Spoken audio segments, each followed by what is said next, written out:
আসসালামু আলাইকুম। Emerging study এর পক্ষ থেকে সবাইকে স্বাগতম জানাচ্ছি। আশা করি শিক্ষার্থী বন্ধুরা তোমরা সবাই ভালো আছো, নিরাপদে আছো।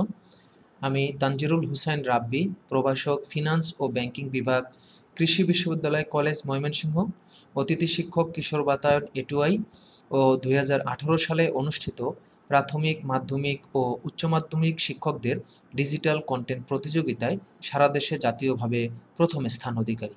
প্রিয় শিক্ষার্থী বন্ধুরা, আমরা অষ্টম অধ্যায় মূলধন বাজেটিং ও বিনিয়োগ সিদ্ধান্ত সম্পর্কে আলোচনা করতেছিলাম। আমাদের আজকের টপিক হলো কর পূর্ব নগদ প্রবাহ থেকে কর পরবর্তী মুনাফা নির্ণয়। অর্থাৎ আমরা যে এআরআর ফর্মুলার মাধ্যমে গাণিতিক সমস্যা সমাধান করতেছিলাম, আমরা বিগত ক্লাসে যেই এআরআর এর যেই গাণিতিক প্রবলেমগুলো সমাধান করেছি তারই ধারাবাহিকতায় আমরা এআরআর নির্ণয়ের আরেকটি ব্যতিক্রম টপিক নিয়ে এসেছি। অর্থাৎ ক্যাশ ফ্লো বিফোর ট্যাক্স, অর্থাৎ কর বাদ দেওয়ার আগের নগদ প্রবাহ থেকে কিভাবে আমরা আফটার ট্যাক্স প্রফিট বের করব, এটা নির্ণয় করা আমরা আজকে শিখব। এবং তোমরা অলরেডি জানো, two solve the ARR problem, that means to determine the ARR value of ARR, we have to supply or we have to need the after tax profit, অর্থাৎ কর পরবর্তী মুনাফা ছাড়া আমরা কিন্তু এআরআর নির্ণয় করতে পারবো না। তো আজকের ক্লাস শেষে শিক্ষার্থীরা তোমরা কর পূর্ব নগদ প্রবাহ থেকে কর পরবর্তী মুনাফা সংক্রান্ত এআরআর এর গাণিতিক সমস্যা সমাধান করতে পারবে। শিক্ষার্থী বন্ধুরা, আমরা লাস্ট ক্লাসে জেনেছি যে the income before tax is not the ultimate profit that can a company possess. That means the total profit without tax, a company cannot 100% consume this profit because here is tax included. And from the previous classes we have already known this tax is paid to directly to government. That means government collects the tax. Tax is the right of government. For this reason, any profit occurred to any institution, company or business, that tax must be subtracted and that tax must be submitted to government fund. For this result, we have to calculate after tax profit. That means while computing the profit, we have to subtract the tax from the profit. For this result, this profit is called after tax profit, অর্থাৎ কর পরবর্তী মুনাফা। তো প্রতিষ্ঠানের ইনকামের একটা অংশ tax হিসাবে পরিশোধ করে। এবং আমরা কিন্তু ফিনান্সের প্রথম ক্লাস থেকেই জেনেছি যে আমরা যখন প্রফিট ডিসবার্সমেন্ট করি বা ফান্ড ডিসবার্সমেন্ট করি, অর্থাৎ আমরা তহবিল বন্টন করি, একটা বড় সোর্স বা একটা অংশ আমরা সরকারকে ট্যাক্স হিসাবে পে করি। তো এই কারণেই শিক্ষার্থী বন্ধুরা কর পূর্ব মুনাফা থেকে কর বাদ দিতে হয়। এবং আমরা আগের যে ক্লাসগুলো দেখেছি এআরআর নির্ণয়ের, সেখানে কর পূর্ব মুনাফা থেকে কর বাদ দিয়ে আমরা কর পরবর্তী মুনাফা নির্ণয় করা শিখেছি এবং এগুলোর গাণিতিক সমস্যার সমাধান করেছি। তো আজকের ক্লাসে আমরা যেই স্পেশাল যে অঙ্কটা করব সেটা হলো কর পূর্ব নগদ প্রবাহ যদি দেওয়া থাকে, how can we find after tax profit from this cash flow before tax. অর্থাৎ কর বাদ দেওয়ার আগের ক্যাশ ফ্লো থেকে আমরা কিভাবে কর বাদ দেওয়ার পরের মুনাফাটা নির্ণয় করব। কারণ গড় মুনাফার হার বা এআরআর বা অ্যাভারেজ রেট অফ রিটার্ন বের করার জন্য অবশ্যই আমাদের যেটা লাগবে শিক্ষার্থী বন্ধুরা, সেটা হলো আমাদের কর পরবর্তী মুনাফা। তো এই কর পরবর্তী মুনাফা ছাড়া কিন্তু আসলে আলটিমেট আমরা গড় মুনাফার হার নির্ণয় করতে পারবো না। তো শিক্ষার্থী বন্ধুরা, এখানে একটি স্পেশাল একটা মজার বিষয় হলো, একটা ইম্পর্টেন্ট বিষয় হলো, সেটা হলো তোমরা দেখতে পাচ্ছ আশা করি, যে এই যে আমি তোমাদেরকে মাত্র বললাম কর পূর্ব নগদ প্রবাহ, এই কর পূর্ব নগদ প্রবাহের আর একটা নাম আছে অবচয় ও কর পূর্ব মুনাফা। অর্থাৎ শিক্ষার্থী বন্ধুরা, আমি যদি এখানে তোমাদেরকে সরাসরি বলি যে তুমি এখানে আমি যদি তোমাদেরকে বলি যে কর পূর্ব নগদ প্রবাহ থেকে তুমি ডিরেক্টলি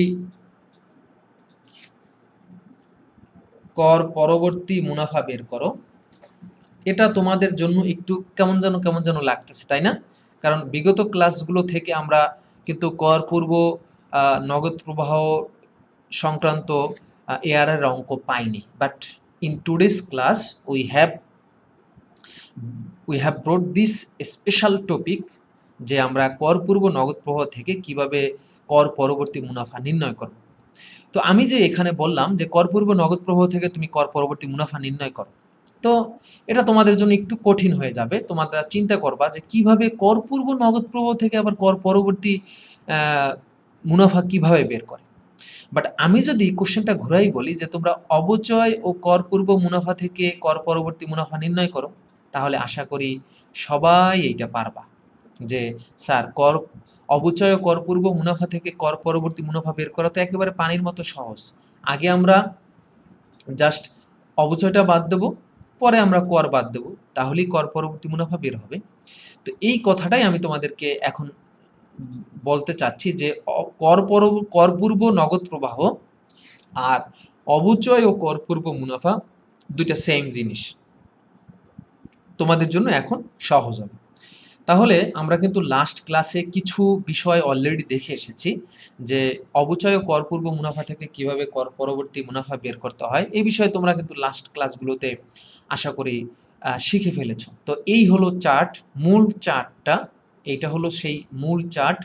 তো আমি যদি তোমাদেরকে এখন বলি যে লাস্ট ক্লাসে আমরা কিন্তু এই এই অংশটা দেখেছি, আমাদের অবচয় ও কর পূর্ববর্তী মুনাফা দেওয়া থাকতো, সেখান থেকে আমরা প্রথমে অবচয় বাদ দিতাম, পরে আমরা কর বাদ দিতাম, ফাইনালি আমরা কর পরবর্তী মুনাফা পাইতাম। অর্থাৎ এই যে অংশটা, আমি যদি শুধু এই অংশটাকে আইডেন্টিফাই করি, তাহলেই কিন্তু তোমাদের কাছে এখন বিষয়টা অনেকটা সহজ হবে। অর্থাৎ আমরা শিক্ষার্থী বন্ধুরা, এখানে আমি যদি তোমাদেরকে বলি যে লাস্ট ক্লাসে কিন্তু এটাকে আমরা কি নামে দেখেছিলাম, এখানে আমরা দেখেছিলাম অবচয় ও কর পূর্ব মুনাফা, অবচয় ও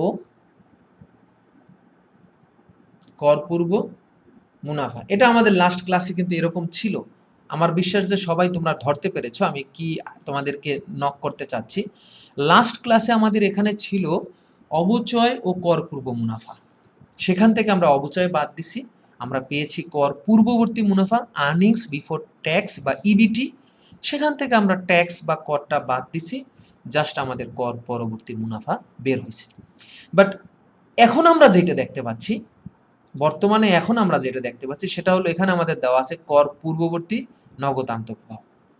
তাহলে এখান থেকে সিম্পল, যেহেতু আমি অলরেডি বলে ফেলেছি যে কর পূর্ববর্তী নগদ প্রবাহ, that means cash flow before tax আর অবচয় ও কর পূর্ববর্তী মুনাফা একই কথা।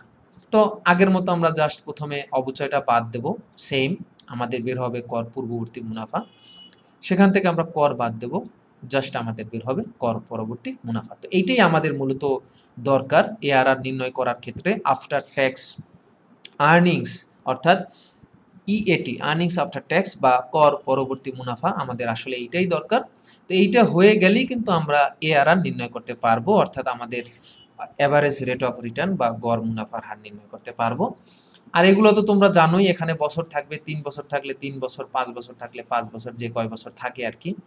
তো লাস্ট ক্লাসে কিন্তু এই সম্পর্কে আমরা কিছুটা আলোচনা করেছি যে এটা শুরু কিন্তু আসলে বিক্রয় থেকে, যদিও বিক্রয় থেকে আসলে পরীক্ষায় থাকে না, পরীক্ষায় এখান থেকে থাকবে, হয় অবচয় কর পূর্ব মুনাফা দেওয়া থাকবে, অথবা কর পূর্ব মুনাফা দেওয়া থাকবে, অথবা কর পূর্ববর্তী নগদ আন্তঃপ্রবাহ দেওয়া থাকবে, এই তিনটার যে কোনো একটা কেস থাকবে।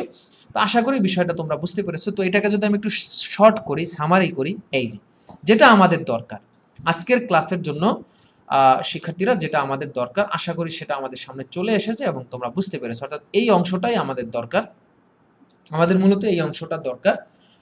আজকে আমরা আসলে যেটা নির্ণয় করতে চাচ্ছি বা যে বিষয়টা আমাদের জানার দরকার সেটাই হলো এটা, যে আমাদের প্রশ্নে দেওয়া থাকবে কর পূর্ববর্তী নগদ প্রবাহ, সেখান থেকে প্রথমে আমরা অবচয় বাদ দেবো, সেখান থেকে কর পূর্ববর্তী মুনাফা বাদ দেবো, সেখান থেকে আমাদের বের হবে কর পূর্ববর্তী মুনাফা, জাস্ট সেখান থেকে আমরা কর বাদ দেবো, আমাদের বের হবে কর পরবর্তী মুনাফা।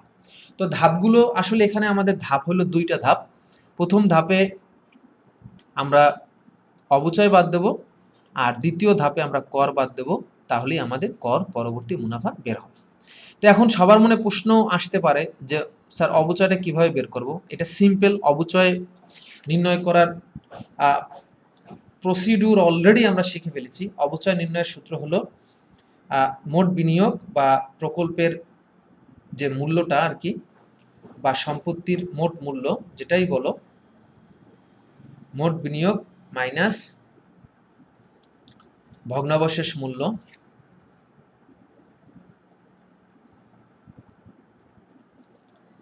ভাগ প্রকল্পের আয়ুষ্কাল বা ওই সম্পদের আয়ুষ্কাল। তো এইটা কিন্তু আমরা অলরেডি গত ক্লাসে শিখে ফেলেছি শিক্ষার্থী বন্ধুরা, যে অবচয় কিভাবে বের করে। অবচয় বের করাটা কিন্তু আমরা লাস্ট ক্লাসে কিছুটা আলোচনা করেছি, অবচয় বের করার সিস্টেম। তো এটা নতুন কিছু না, অবচয় বের করা খুবই সহজ। তো ভগ্নাবশেষ মূল্য যদি আমাদের ভগ্নাবশেষ মূল্যটা যদি দেওয়া না থাকে, আমরা ভগ্নাবশেষ মূল্য 0 ধরবো। আরেকটা বিষয় হলো মোট বিনিয়োগটা কিন্তু টোটাল বিনিয়োগ, সাধারণত প্রথমবারে যে বিনিয়োগটা করে, যেটাকে আমরা প্রাথমিক বিনিয়োগ বলি। আবার অনেক সময় কিন্তু বিনিয়োগ আরো একটা থাকতে পারে। মোট বিনিয়োগ মানে টোটাল টাকাটা তুমি যোগ দেবা, ঠিক আছে। আর আয়ুষ্কাল তো বুঝতেই পারছো, 5 বছর, 10 বছর, 20 বছর যাই থাকুক। তো এখানে একটা গুরুত্বপূর্ণ বিষয় আমি কিন্তু এর আগেও আলোচনা করছি, আমি আবারও আজকে আলোচনা করতেছি, সেটা হলো অবচয় নির্ণয় করার ক্ষেত্রে ভগ্নাবশেষ মূল্য বাদ যায়, আর গড় বিনিয়োগ নির্ণয় করার ক্ষেত্রে ভগ্নাবশেষ মূল্য যোগ হয়। এটা সেভারেল টাইমস আমি আলোচনা করছি, and I am repeating again for your easy recall and remembrance. অর্থাৎ তোমাদের রিমেম্বার করার জন্য, তোমাদেরকে মনে করার জন্য, রিমাইন্ডারের জন্য আমি আবার আলোচনা করে বলতেছি যে অবচয় বের করার ক্ষেত্রে ভগ্নাবশেষ মূল্যটা বাদ যায়, আর গড় বিনিয়োগ বের করার সময় ভগ্নাবশেষ মূল্যটা যোগ হয়। তো আশা করি এই বিষয়ে তোমরা বুঝতে পারছো, এটা নতুন বিষয় না।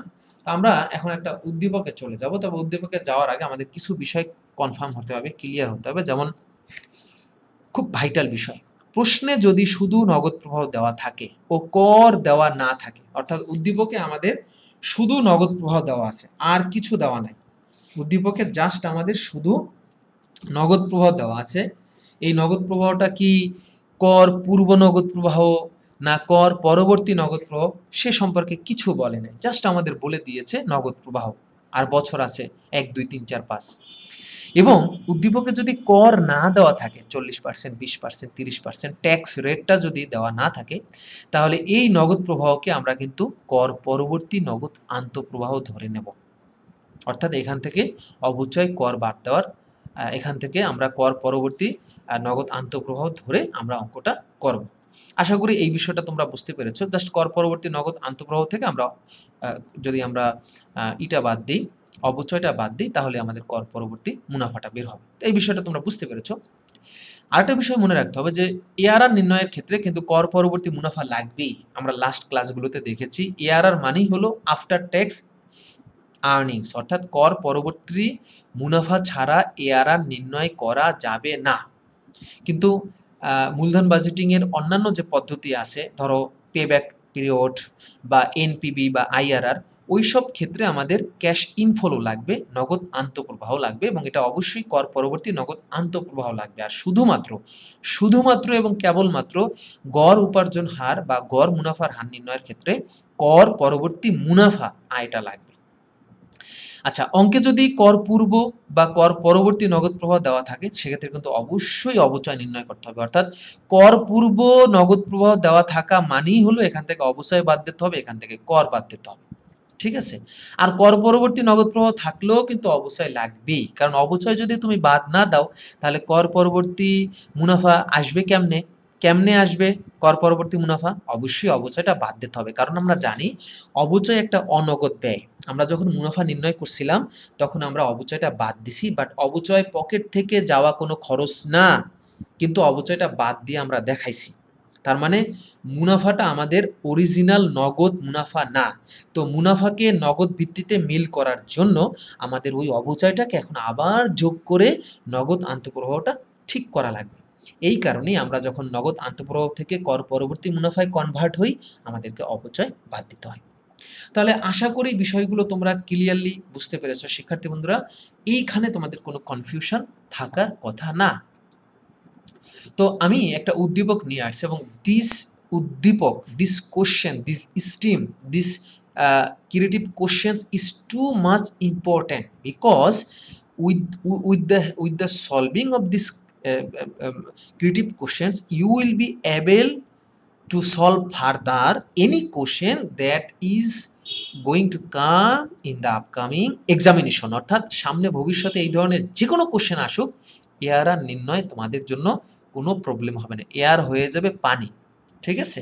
এআরআর কি হয়ে যাবে শিক্ষার্থী বন্ধুরা? পানি। ওই যে একটা কি গান আছে না, সাইয়ানা দেখা ऐसे मैं पानी पानी हो गया, মানে এআরআর কি হয়ে যাবে? এআরআর দেখা তো ऐसे তো मैं पानी पानी हो गया, মানে এআরআর দেখবা মানে তোমার কাছে পানি হয়ে যাবে। কেন? কারণ হলো তুমি এআরআর এর বিষয়গুলো ক্লিয়ারলি বুঝতে পেরেছো। আমি আবারও রিপিট করতেছি, এআরআর এর ক্ষেত্রে তিনটা টাকার, মানে টাকার যে হেডলাইন তিন ধরনের থাকতে পারে। এক, কর পূর্ববর্তী নগদ প্রবাহ, কর পরবর্তী নগদ প্রবাহ বা শুধু নগদ আন্তঃপ্রবাহ, আর একটা হলো কর পূর্ব মুনাফা।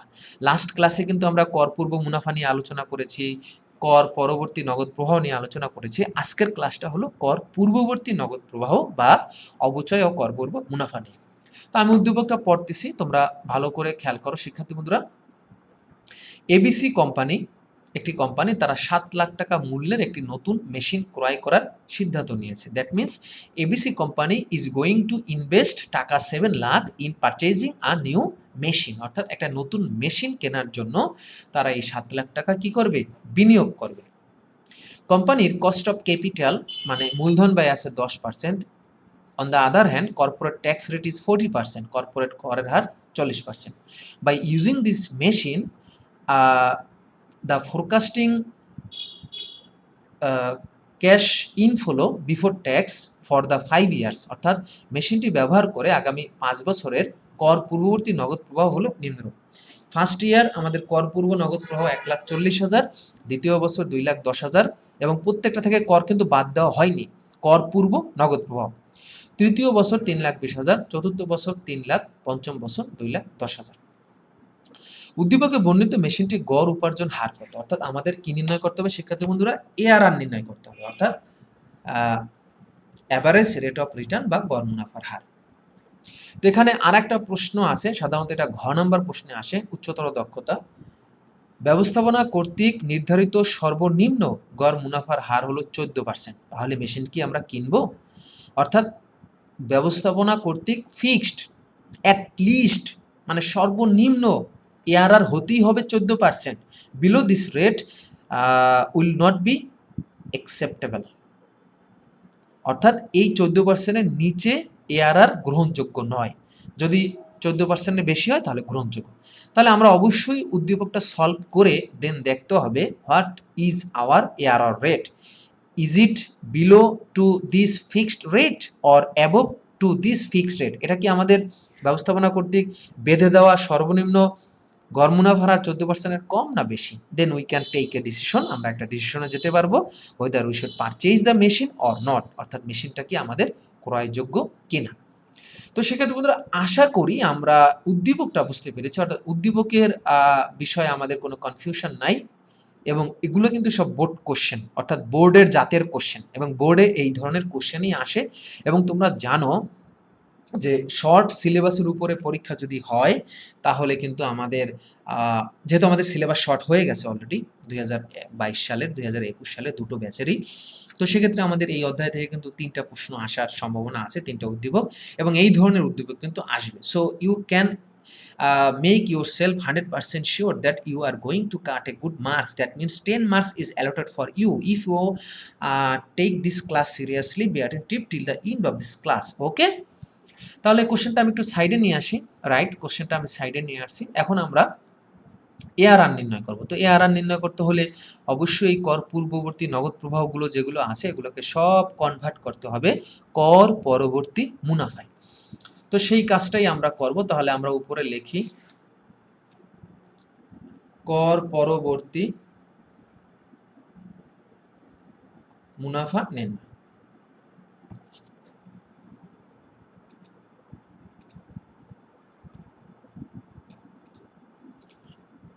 তো আমরা এখন ঘর কাটবো। আমাদের অ্যাকাউন্টিং আর ফিনান্সের অঙ্ক করতে গেলে আমাদের অনেক ঘর সংসার করতে হয়, তাই না? আমাদের অনেক স্টুডেন্ট আছে যারা বিবাহিত না কিন্তু তারা এখনই ঘর সংসার করতেছে, তাদের জন্যই কিন্তু এই সুযোগ, তাই না? আবার মাইন্ড করো না স্যার ঘর সংসারের কথা বলছি। প্রথমটা হলো আমাদের বিবরণ।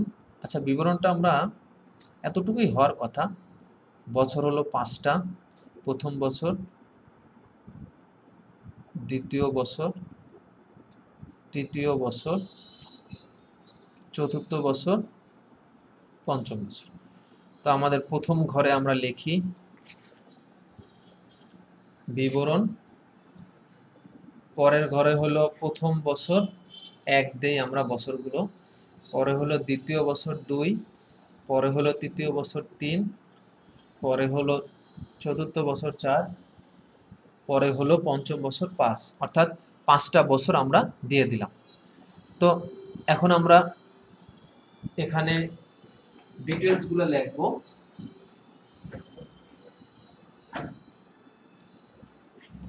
তো এখানে আমরা ডিটেলসগুলো লিখব।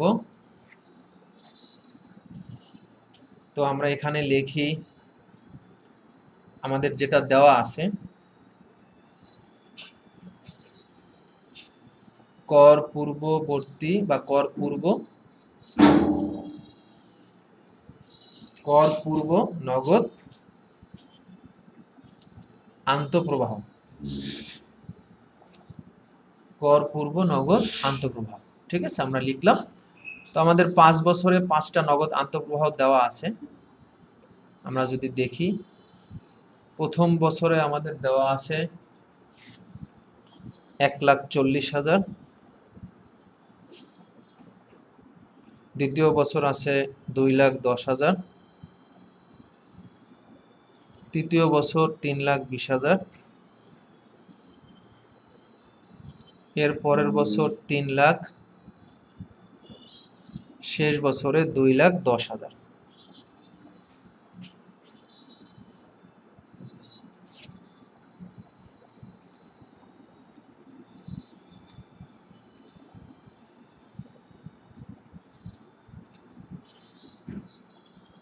আমরা এই ঘরটাকে একটু ফাঁকা করে দেই, আমাদের না হলে কিন্তু জায়গায় স্থান সংকুলান হবে না। এই ঘরটাকে একটু এই পাশে নিয়ে আসি, এখন হবে। রাইট, ওকে। তো আমরা কর পূর্ব নগদ আন্তঃপ্রবাহ লিখলাম। এইখান থেকে আমরা এখন বাদ দেব অবচয়। এখান থেকে আমরা এখন বাদ দেব অবচয়। অবচয়টা বাদ দিলেই আমাদের যেটা বের হবে কর পূর্ব মুনাফা। তো আমাদের অবচয়টা বের করতে হবে। আমরা এখানে অবচয়টা বের করি।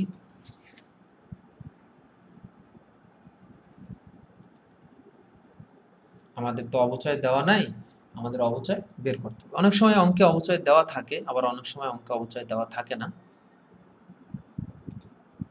তো অবচয়ের সূত্র আমরা জানি, মোট বিনিয়োগ বা সম্পত্তির মূল্য, আমরা এখানে সেটাও লিখতে পারি। এখানে যেহেতু মেশিন আছে, আমরা লিখতে পারি সম্পত্তির মূল্য বা মেশিনের মূল্য মাইনাস ভগ্নাবশেষ মূল্য,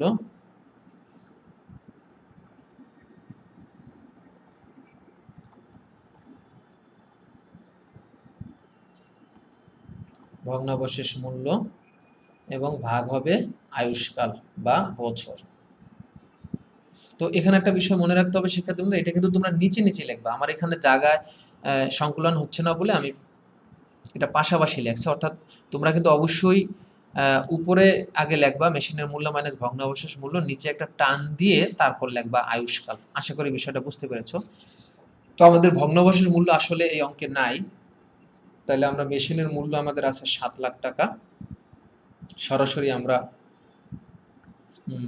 বছর দিয়ে ভাগ দেই। তো 7 লাখরে যদি আমরা বছর দিয়ে 5 দিয়ে ভাগ দেই, তাহলে আমাদের 1,40,000 হবে আমাদের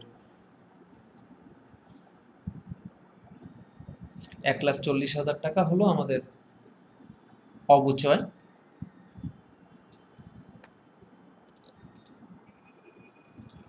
এই যে আমাদের মেশিনের মূল্য 7 লাখ টাকা আর আমাদের বছর হলো 5। তো আমরা পেয়ে গেলাম, মেশিনের মূল্য পেয়ে গেলাম, এবং এটা আমরা যেহেতু বাদ দেব অবশ্যই ব্র্যাকেটে হবে।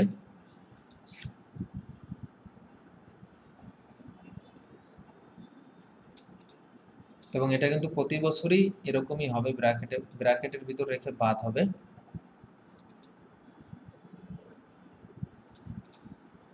একটু ছোট করে দিলাম আর কি, না হলে আসলে আমাদের জায়গায় ধরতেছে না।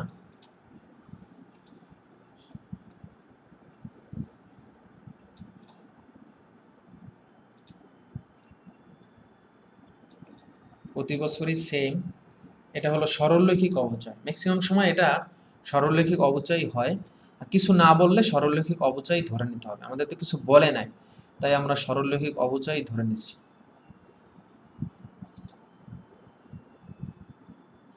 ওকে, তাহলে শিক্ষার্থী বন্ধুরা আমরা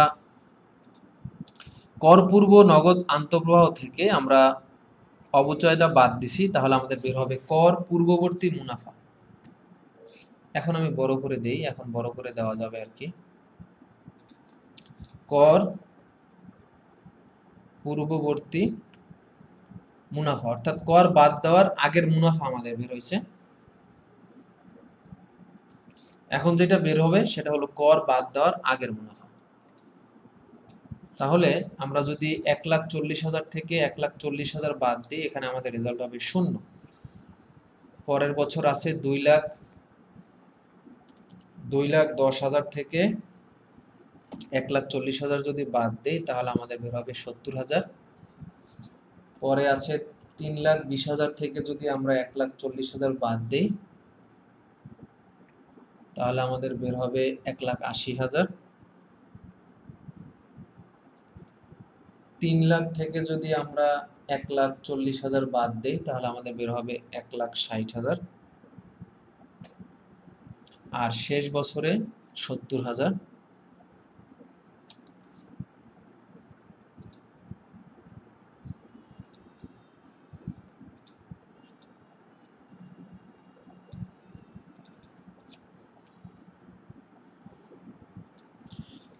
তো এখান থেকে এখন আমরা কি বাদ দেবো শিক্ষার্থী বন্ধুরা? কর।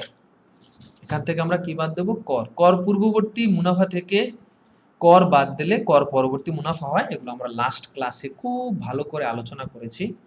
তা আমাদের কর দেওয়া আছে 40%। এটা সবসময় যে 40% থাকবে বিষয়টা এরকম না, কখনো 40% থাকতে পারে, কখনো 30%, 20%, বিভিন্নভাবে থাকতে পারে আর কি। তো আমাদের এখানে দেওয়া আছে 40%, তাই আমরা এখানে 40% দেওয়া ছিল, তাই আমরা 40% ধরছি, কিন্তু সবসময় যে 40% থাকবে বিষয়টা এরকম না। ওকে, তো আমরা এখন কর বাদ দেব। তো করটা বাদ দিতে হবে আগের অ্যামাউন্টের উপর। তো এখানে আগে আমাদের আছে 0, 0-এর উপরে 40% ধরে কিন্তু শূন্যই হবে। পরেরটা আছে আমাদের 70,000, 70,000-এর যদি 40% করি তাহলে আমাদের বের হবে 28,000।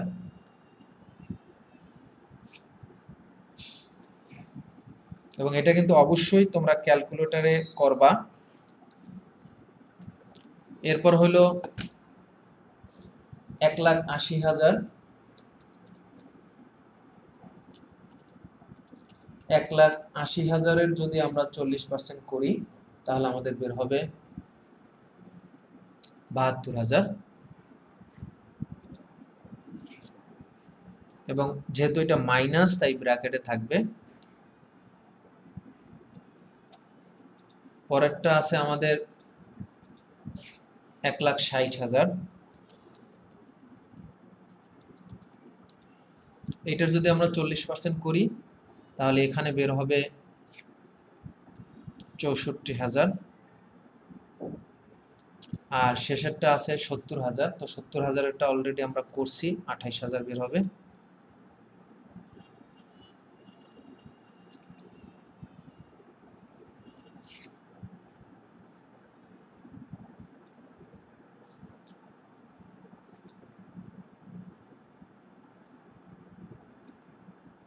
এটা একটু ছোট করে দেই, এটা যেহেতু জায়গায় ধরতেছে না।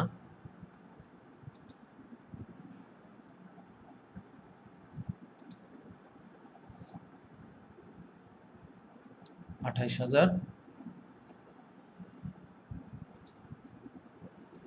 64,000, 72,000।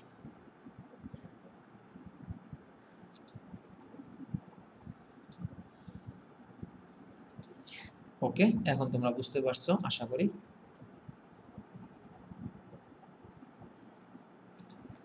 ওকে,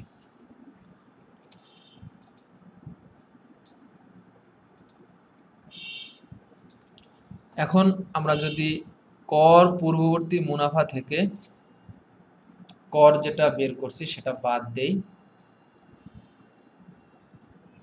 তাহলে আমাদের যে রেজাল্টটা বের হবে সেই রেজাল্টটাই হলো কর পরবর্তী মুনাফা। এবং এটাকে তো আমরা জেড টেনে দেবো, দুটো রেখা টেনে আমরা এটা কি করব, জেড টেন দেবো শিক্ষার্থী বন্ধুরা। তাহলে আমাদের এখন যে রেজাল্টটা বের হবে এই রেজাল্টটার নাম হলো কর পরবর্তী মুনাফা। অর্থাৎ এআরআর করার জন্য, এআরআর এর মান বের করার জন্য আমাদের যেইটা দরকার সেইটা আমরা পেয়ে গেছি, কর পরবর্তী মুনাফা। তাহলে প্রথম বছরে তো শূন্যই হবে, এটা নিয়ে কোনো নেই, শূন্য থেকে শূন্য বাদ দিলে শূন্যই হয়। দ্বিতীয় বছরে 70,000 থেকে আমরা যদি 28,000 বাদ দিই তাহলে আমাদের বের হবে 42,000 কর পরবর্তী মুনাফা। তৃতীয় বছরে 1,80,000 থেকে যদি আমরা 72,000 বাদ দিই তাহলে বের হবে 1,08,000। চতুর্থ বছরে আমাদের বের হবে খুব সম্ভবত 96,000। আর শেষের বছরে তো অলরেডি আমরা বের করছি 42,000। তো আশা করি শিক্ষার্থী বন্ধুরা আমরা কর পরবর্তী মুনাফা নির্ণয় করার সিস্টেমটা আজকে আরো ক্লিয়ার হয়েছে, যদিও আগের ক্লাসগুলো আমাদের এই সম্পর্কে আলোচনা হয়েছে। তো আমি এখন এআরআর এর সূত্র বসাই।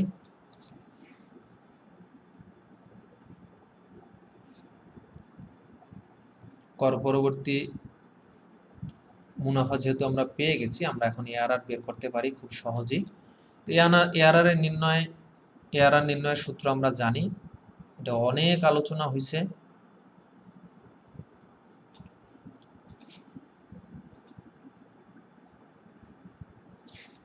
এআরআর নির্ণয়ের সূত্র আমাদের অনেক আলোচনা হয়েছে শিক্ষার্থী বন্ধুরা লাস্ট ক্লাসগুলোতে। তো উপরে হলো আমাদের, আমি একটু শর্টকাটই করাই, এটা আসলে অত গুরুত্বপূর্ণ না কারণ এটা আমরা অলরেডি শিখেছি। উপরে হলো আমাদের কর পরবর্তী গড় নেট মুনাফা, আর নিচে হলো আমাদের গড় বিনিয়োগ।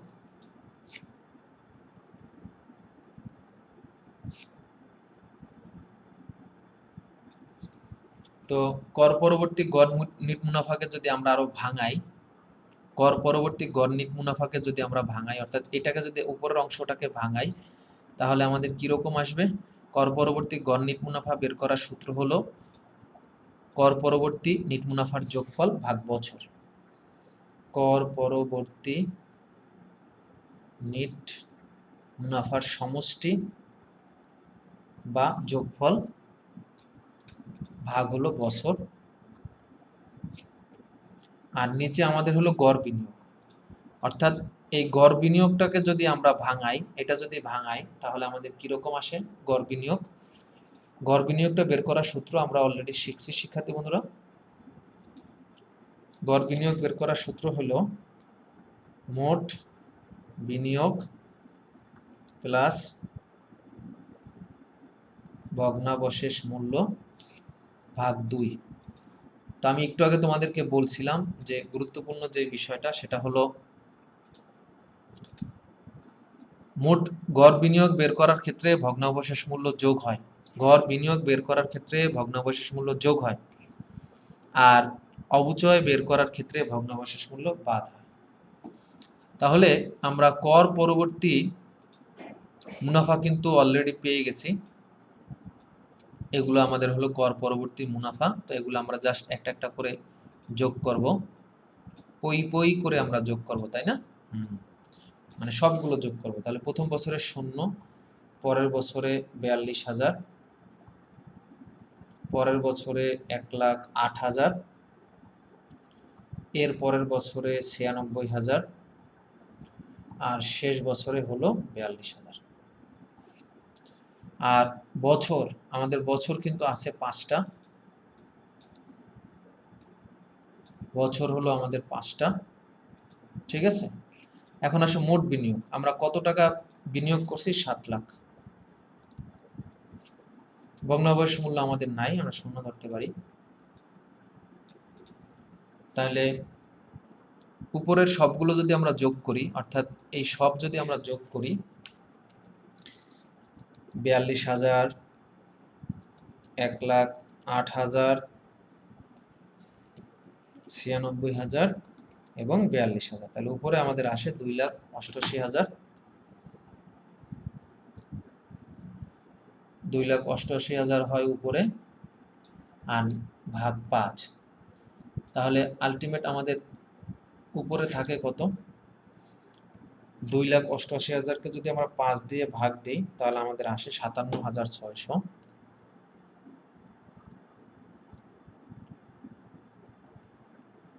আর নিচে 7 লাখকে 2 লাখ দিয়ে ভাগ 2 দিয়ে ভাগ দিলে আমাদের আসে 3,50,000। তাহলে আমরা যদি বের করি সমান সমান, ও এখানে আবার 100 দিয়ে কিন্তু গুণ আছে, রেজাল্টটাকে আবার 100 দিয়ে কি গুণ আছে। তাহলে আমরা যদি এটা বের করি, আমাদের অ্যান্সার আসে 0.16457। তো আমরা তো 2 ঘর নেব, তার মানে এখানে যেহেতু 7 আছে, আমরা 7 থাকার কারণে 5 বা 5-এর বেশি থাকলে 1 যোগ করে দেব, মানে 16.46। তো এখন যদি আমরা এটাকে 100 দিয়ে গুণ দেই, তাহলে আমাদের বের হবে 16.46%। এটা হলো আমাদের এআরআর, 16.46%। এখন শিক্ষার্থীবৃন্দ আমাদের সিদ্ধান্ত দিতে হবে। আমাদের এআরআর বের হয়েছে 16.46%, আর ব্যবস্থাপনা কর্তৃক সর্বনিম্ন এআরআর কত? 14%।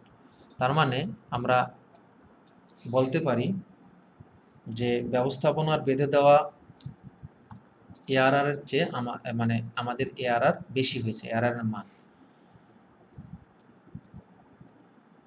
অর্থাৎ আমাদের যে এআরআর এর মান আসছে সেটা নির্ধারিত সর্বনিম্ন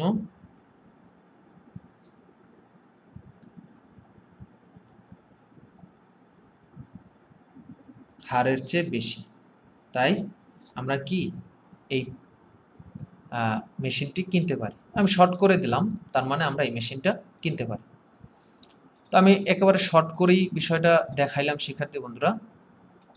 আশা করি তোমরা বিষয়টা বুঝতে পেরেছো। আমি একেবারে শর্টকাট করে দিচ্ছি। অবশ্যই তোমরা একটু সুন্দর করে লিখবা যে ব্যবস্থাপনা কর্তৃক নির্ধারিত সর্বনিম্ন হারের চেয়ে আমাদের এআরআর বেশি, তাই প্রকল্পটি গ্রহণযোগ্য বা মেশিনটি ক্রয় করা উচিত।